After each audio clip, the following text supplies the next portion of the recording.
Baka nyo inaasahan na tutulungan kayo ng Pilipinas. Di ba ayaw na ayaw nyo sa Pilipinas? Administrasyon.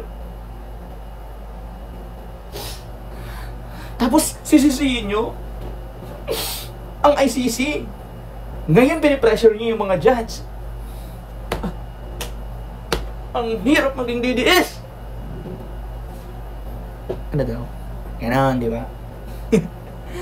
Ay nako, Diyos ko. Balikan lang natin si lolo mo pa, si Ratatat. Si Ratatat. Dati pala siyang BBM, no? Ito siya, oh. Hello sa grupo ng Marcos Youth. No? So tuloy-tuloy lang po ang pagbabago, maraming salamat sa suporta nyo sa aking kasunod. Di ba? Pag mga sa government talaga, kay BBM, camping, iba yung tono, no? Ganito pa yung tono niya. Hello sa diba? Grupo ng Marcos Youth. No? So, BBM supporters siya dati. Marcos Youth, tama. Maraming salamat sa suporta nyo sa aking. Pero nung naging DDS, Grabe, natatawa na lang ako sa trip pumayat, di ba ang lolo mo? ng gobyerno ngayon.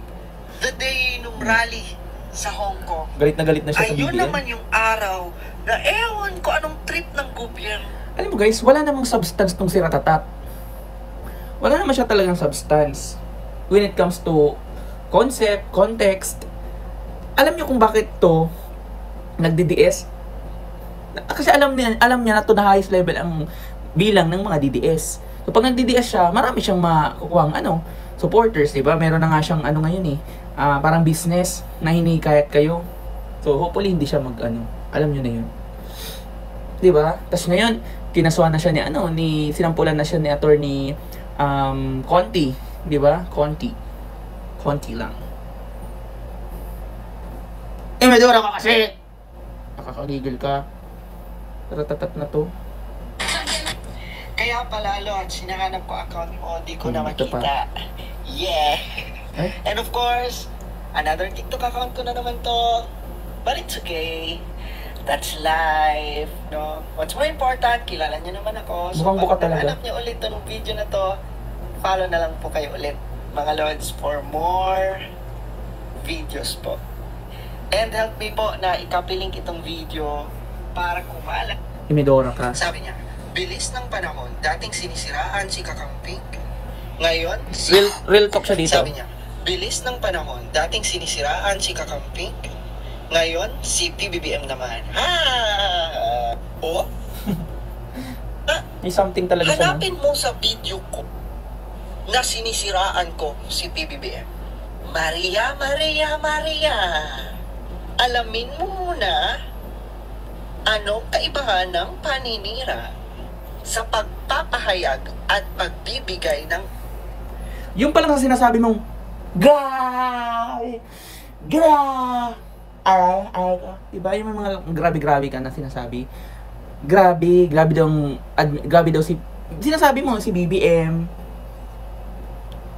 Super grabe-grabe ka, tapos hindi mo pala alam yung mga achievement ni BBM ng administrasyon ngayon under the management of our president.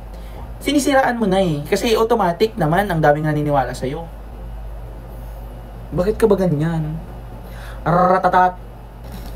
Bakit ganyan ka? Ba? mamatay ka ng mga tao. Nakakapikon. Target ng Administrasyong Marcos Jr. na ibenta ang mahigit 100 government assets na aabot sa hanggang 2.5 billion pesos ngayong taon. Pakinggan mo.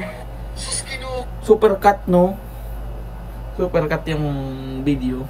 Mga pakat-cut para mag-click na naman yung mga DDS. Tapos magigigil na naman. Dahil naman nila alam yung tunay na rason. Mga sample na super cut. Diyos ko.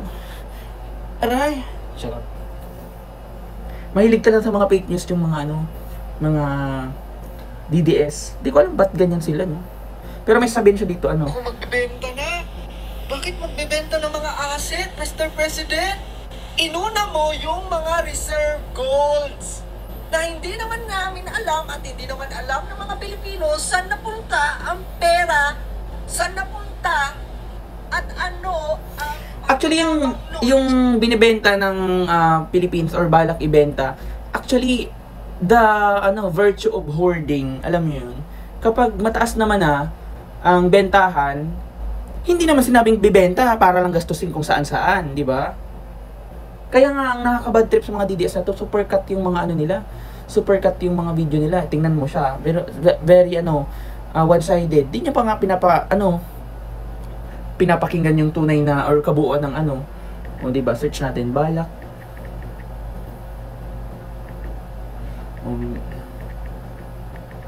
Di ba? Ano natin yan? Target ng Administrasyong Marcos Jr. na ibenta ang mahigit 100 government assets na aabot sa hanggang 2.5 billion pesos ngayong taon. Ayon kay Finance Secretary Namin Diokno, layo nitong magamit ang mga kikitain para sa priority projects ng gobyerno. Target ng Administrasyong Marcos Jr. yung tapos ng video. Ang mahigit, diba? Ibig sabihin may target yung government. Kaya bakit ibebenta? Pinapalabas lang na gusto na naman palabasin nito ni Ratatak na ibebenta yung yung mga asset para naman yung pera, yung proceeds mapasa kanila. Hindi naman yung ganun, Diyos ko, grabe talaga pag Duterte minds, no, ang dirty. Oh boy, tumay tayo dito. Ay, perfect, no? Si Amor. Nakakagigil siya, no? Di ba kayo nang gigigil? Ako nang gigil eh. Si Ratatak, visit mo to. Okay, ano pa?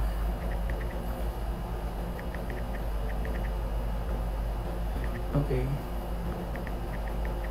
Meron ng daming balita ngayon eh. Mga ka-BBM, tignan nyo si Mr. El Toker. Sad girl na. Paano kasi? May kaso siya. At ikulkulong siya. Ito, may balita siya. Mga ka-BBM, tignan nyo si Mr. El Toker. Iba pa yan kay, Sad girl na. Paano kasi? Conti. May kaso siya. At ikulkulong siya. Paano kasi? Pakalat ng fake news. At yung mga ginagawa niyang paninira kay President Bongbong Marcos. Ayan. Diba? Mga ka-BBM, tignan nyo si Mr. March 17. Diba? iba na talaga ang panahon ngayon. Grabe. Gusto nila mag-i-end 5 days, 5 days. Sabi ko, kuya. Inaano niya masyado si Atty. Conti o tingnan mo. Mag-i-end 5 days, 5 days. Sabi ko, kuya, tanto mga to ha. Pag siya nang gaganyan, nakaka-bad trip talaga kasi kuha niya talaga yung itsura ng pinoportray niya, di ba? Imedora tong si Ratatat. Diyos ko, nakakagigil ka. Sa ano yun eh, sa YouTube yun eh, binalita.